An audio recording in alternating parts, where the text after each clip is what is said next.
Bonjour à tous, Julien de Justesse. Je suis là pour vous accompagner aujourd'hui sur la découverte d'un appel à projet de la Fondation Hachette, avec comme objectif de vous accompagner avant la démarrage du dépôt de dossier, et bien observer les points qui vont vous permettre d'optimiser vos chances de réussite dans cet appel à projet. Voilà.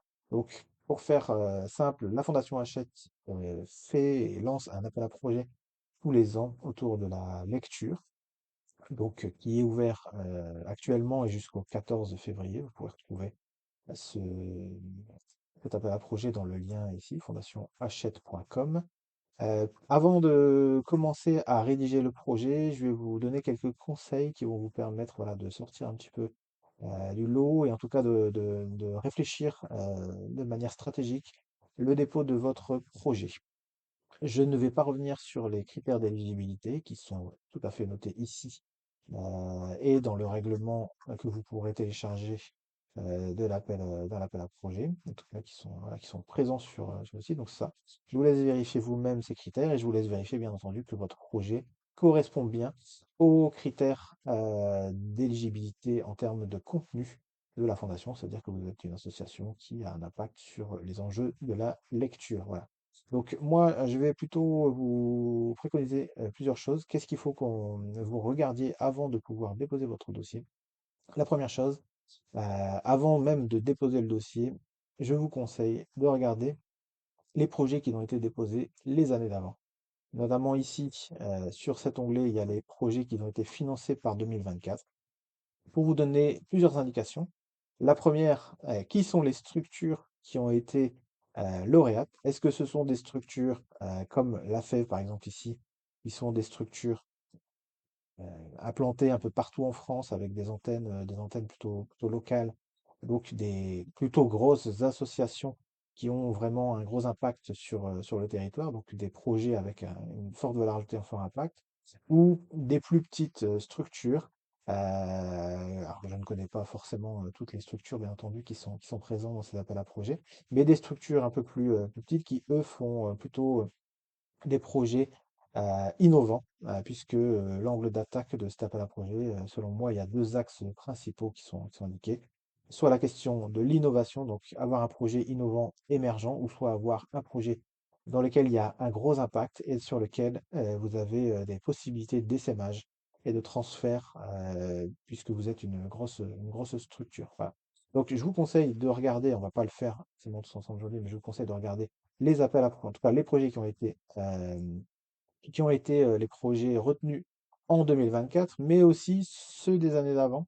Ça peut vous donner des indications de regarder voilà, le contenu des projets. Est-ce que votre projet correspond un petit peu à ce type de choses, ce type qui pourrait plaire voilà, à votre interlocuteur. Donc, je vous conseille aussi de regarder les projets qui ont été soutenus dans les années précédentes et qui sont certainement présents dans les rapports d'activité de la fondation. Donc, je vous conseillerais toujours de prendre les rapports d'activité de la fondation, de regarder combien de projets sont soutenus à l'année. Donc, il y en a environ voilà, une dizaine, 13 associations. Donc, comme vous le voyez ici, par exemple, sur l'année 2023, il y a deux types d'axes d'intervention qui sont les mêmes, hein, de toute façon, bien entendu, que ceux de cette année, qui sont l'accès à l'éducation, lutte contre le décrochage scolaire ou l'accès à la lecture comme outil d'insertion et d'inclusion. Vous voyez qu'il y a une répartition quand même à peu près équilibrée du nombre de structures qui ont été retenues sur les deux champs. Donc, ce qui fait que si vous avez un projet qui est spécifiquement sur un champ, vous savez que vous avez, on va dire, une chance sur 6, en tout cas, vous avez une chance sur les 12 associations, pardon, vous avez euh, six associations qui sont retenues sur chaque champ. Donc, du coup, ça divise voilà, le nombre enfin, en tout cas pour vos chances d'être lauréat. Mais je vous conseille, du coup, de vraiment prendre le temps de bien réfléchir dans quel axe vous allez aller. Et puis, vous voyez ici aussi, là, c'est les acteurs qui ont été soutenus en 2023. De bien voir quoi, qui sont les structures, de bien regarder les projets qui ont été soutenus. Et vous voyez ici dans le rapport d'activité, vous avez des informations très intéressantes. L'association, voilà, ASMAE, Association Saint-Emmanuel, pour une petite enfance épanouie. Et vous voyez ici des informations très importantes qui sont des informations de chiffres, voilà, d'impact. C'est-à-dire que si vous n'avez pas un projet avec un très gros impact de nombre de personnes touchées, alors à ce moment-là, aller sur le champ de l'innovation, sur le champ du projet émergent, puisque c'est vraiment ça qui va faire la différence. Donc, encore une fois, voilà, pour moi, il y a deux types de projets. Soit ceux qui ont un vrai impact, vous pouvez déposer d'ailleurs, pas seulement en France, hein, puisqu'on le voit ici, et il est noté aussi dans les cadres de l'appel à projet que ça peut être aussi des projets qui sont internationaux, donc localisés France, mais aussi internationaux, Europe, voire même dans le monde. Donc il n'y a pas forcément de limite à ce niveau-là. Donc soit vous avez un projet hyper innovant qui s'adresse par exemple à des publics très très très spécifiques, vraiment ciblé, par exemple, personnes en situation de handicap. J'ai vu tout à l'heure un projet qui était sur les personnes malvoyantes, voilà, en situation de handicap, voilà, etc. On le voit ici. Inclusion des jeunes, voilà, ce sont des projets avec des spécificités de public. Je vous conseille vraiment d'axer là-dessus, mais aussi de voir un peu les méthodologies qui sont utilisées et qui sont faites par les différents acteurs pour pouvoir axer votre réponse un peu sur un modèle équivalent. Mais je vous conseille aussi de réfléchir à comment vous pourriez sortir votre épingle du jeu, c'est-à-dire comment est-ce que vous pourriez aller à contre-courant un petit peu de ces projets. Voilà, puisque l'idée, c'est pas de faire la même chose que les autres, mais c'est bien de tirer votre épingle du jeu. Essayez de voir quels sont les angles qui vont vous permettre de sortir votre épingle du jeu. Comment est-ce que votre projet à vous est innovant? Est-ce que c'est parce que vous touchez un public spécifique? Est-ce que c'est parce que votre méthodologie d'approche, l'approche que vous allez faire, elle est unique, elle est innovante? Est-ce que vous utilisez des outils numériques, digitaux, aujourd'hui qui sont utilisés par les autres, inutilisés par les autres, pardon.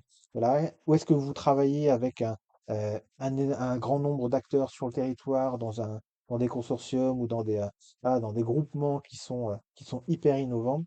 Moi, je pense qu'il faut que vous puissiez réfléchir à tout ça pour voir sur quel angle votre projet va faire la différence et va sauter aux yeux de votre interlocuteur. À noter que les grosses associations au niveau national ou les associations qui sont les fédérations, tout ça, doivent solliciter leur tête de réseau pour répondre à cet appel à projet. Donc, moi je lis un projet comme celui-ci, euh, je me dis qu'il va être compliqué pour une petite association sur un petit territoire qui n'a pas de plan d'essaimage, voilà, mais qui fait son action sur le territoire, de sortir son épingle du jeu dans un appel à projet comme ça. Ça ne veut pas dire que votre projet n'est pas intéressant, n'est pas innovant, tout ça, mais ça veut dire qu'il faut franchir certainement encore un cap dans votre projet pour pouvoir aller vers ce type d'appel à projet. Donc, ce qui fait que, par exemple, vous pourriez vous dire, bah, cette année, je ne vais pas répondre à cet appel à projet puisqu'il est trop important pour moi ou je ne correspond pas typiquement encore aujourd'hui à ce type d'association qui y répondent, où je n'ai pas encore la possibilité de toucher 10 000 personnes, etc., sur le territoire. Mais par contre, c'est une ambition que j'ai pour ce projet-là. C'est un souhait que je veux. Je veux que mon projet puisse toucher un grand nombre d'habitants, un grand nombre de participants. Donc, prenez le temps peut-être dans l'année, de créer toutes les conditions de l'essaimage de votre projet. Peut-être lancer des appels à manifestation d'intérêt sur d'autres territoires, peut-être de voir s'il y a d'autres associations qui sont intéressées de trouver des porteurs de projets, ou alors si vous avez des idées de vous-même mettre en place des antennes de votre association dans d'autres régions, parce qu'il y a un vrai besoin sur ces territoires-là. Eh bien, je vous conseille de profiter de cette année-là pour le faire, de vous dire, OK, je garde en tête cet appel à projet, je sais qu'il va apparaître à peu près tous les ans, à peu près à la même date. Mais je crée toutes les conditions cette année pour pouvoir le faire. Donc voilà, c'est des appels à projets nationaux sur lesquels il n'y a qu'une dizaine d'associations qui sont retenues. Donc ce sont des appels à projets qui sont très difficiles à obtenir, qui sont à un taux de réussite c'est fait, puisqu'on peut imaginer que ce genre d'appel à projet, en tout cas, va brasser un certain nombre d'associations, mais que cela vous donne de matière à réfléchir sur la manière dont vous abordez vos projets, dont vous répondez à vos projets et surtout l'ambition que vous voulez mettre derrière. Voilà. Je vous conseille bien entendu d'aller voir aussi toutes les associations qui ont été retenues en 2022. Comme vous pouvez le voir, il y a aussi des moyennes de versement, hein, de financement de ces projets. Donc voilà, sur des projets à grosse envergure, vous voyez, hein, on va aller quasiment jusqu'à 100 000 euros de soutien. Donc ça reste des choses hyper intéressantes. Et ici, vous voyez, hein, des projets vraiment intéressants, innovants avec des publics spécifiques, lecture en prison, au cœur de la réinsertion des détenus. Là, on s'adresse bien à un public très particulier, bien ciblé, avec un projet hyper innovant et qui donne envie, voilà, de soutenir. Ça, c'est des choses qui plaisent aux fondations, puisque c'est vraiment l'idée de pouvoir faire accéder la lecture à un maximum de personnes. Donc, si vous travaillez avec des acteurs très particuliers, plus ça sera, plus les bénéficiaires de vos actions seront des publics euh, complexes, bien ciblés, même une niche à la limite, et plus vous aurez de chance, je pense, pour moi, de recevoir des sommes sur ce type d'appel à projet. Vous voyez ici, pareil, formation diplômante pour les réfugiés, c'est public très spécifique. Euh, il y a aussi la découverte des métiers du livre. Voilà, c'est très intéressant et c'est très spécifique aussi comme type de projet. Les enfants exilés, l'insertion sociale, par exemple, pour les jeunes qui sont éloignés, l'utilisation du numérique, voilà, en termes d'outils innovants pour la lecture. Voilà, et vous voyez qu'en 2022, c'est encore moins de projets, hein, c'est 8 projets. Donc là, je pense qu'ils vont augmenter le nombre de projets comme ils l'ont fait en 2023, mais peut-être réduire la part d'allocation de subventions sur les projets pour essayer de financer un maximum de projets. Vous voyez, encore une fois, les chiffres de l'année 2023, voilà, 36 000 participants, 300 jeunes suivis, 1000 personnes, 1000 jeunes en situation de décrochage suivis. C'est des gros chiffres portés par des grosses associations, Bibliothèques sans frontières, voilà, qui sont des très très grandes associations.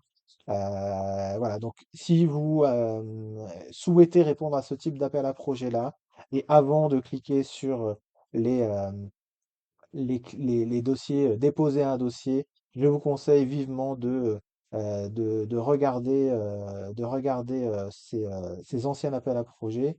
Je vous conseille aussi une dernière chose, c'est de pouvoir regarder un peu les rapports d'activité qui ont été faits. Non, d'ailleurs, je pense pas. J'ai dit peut-être une bêtise. La fiche de participation du projet, elle est nécessaire. Donc, je reviens rapidement là-dessus. C'est une sorte de formulaire à remplir directement et que vous allez transmettre en ligne. Donc, ça, c'est pour la réponse. Mais si vous regardez aussi les rapports d'activité, notamment, je pense, le rapport d'activité de 2024, si j'arrive à le retrouver, qui est assez visuel en fait, qui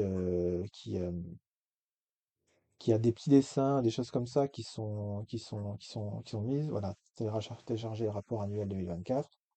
Vous voyez ici des petits visuels, des petits dessins, les petites choses, là, c'est quand même le rapport d'activité 2024. Donc, ça reste d'un point de vue charte et d'un point de vue organisation, d'un point de vue, voilà, vous voyez, de mise en page des dossiers, quelque chose d'assez visuel qui est organisé avec des petits dessins juste à côté.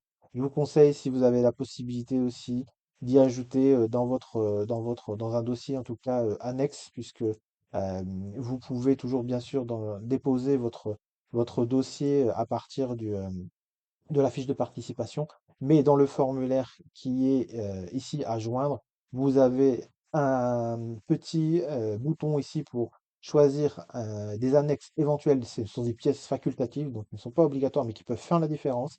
Je vous conseille de présenter votre dossier de manière beaucoup plus visuelle, de manière assez graphique, utilisation par exemple voilà, de dessins, de facilitation graphique, etc., pour bien faire comprendre à votre interlocuteur de manière très visuelle et reprendre un petit peu ces chartes, ces outils-là voilà, qui sont des signes de ce que la fondation aime en termes d'accompagnement visuel pour bien comprendre vos projets. Bien entendu, ne le faites que si vous avez la possibilité de le faire, si c'est qualitatif et si ça apporte une plus-value. Mais ne passez pas votre temps ce petit dossier-là, même si je pense que c'est un exercice qui reste tout de même assez intéressant. Voilà, j'en ai fini pour mes conseils sur cet appel à projet fondation. N'hésitez pas à me contacter si vous avez des besoins, des questions sur des appels à projets, puis de réfléchir aux stratégies qui vont vous permettre d'optimiser vos chances de réponse. Hein. Bien sûr, on peut jamais garantir la réussite d'un appel à projet, mais en tout cas, on peut essayer de voir sur quels axes votre projet pourrait être écrit pour pouvoir le faire sortir du lot. Et n'hésitez pas également, si vous avez la possibilité, une chose très très importante, alors ici c'est assez, c'est un formulaire de contact qui est simple, mais peut-être contacter directement la fondation directement pour avoir un interlocuteur par rapport à ça, à un projet, pour pouvoir vous manifester, pour pouvoir dire, ben voilà, mon association souhaite répondre à cet appel à projet, créer un lien d'échange avec un interlocuteur qui s'occupe de cet appel à projet particulièrement. Ça peut être aussi très bénéfique. Et puis, souvent, quand les interlocuteurs voient passer après ce type de projet, ça a du sens et ça permet aussi d'optimiser un petit peu vos chances de réussite. Voilà. Mais j'étais ravi de pouvoir vous accompagner sur ce temps et puis on prendra d'autres moments pour observer et analyser d'autres appels à projets et pour pouvoir vous accompagner à mieux optimiser votre réponse. À bientôt, merci, au revoir.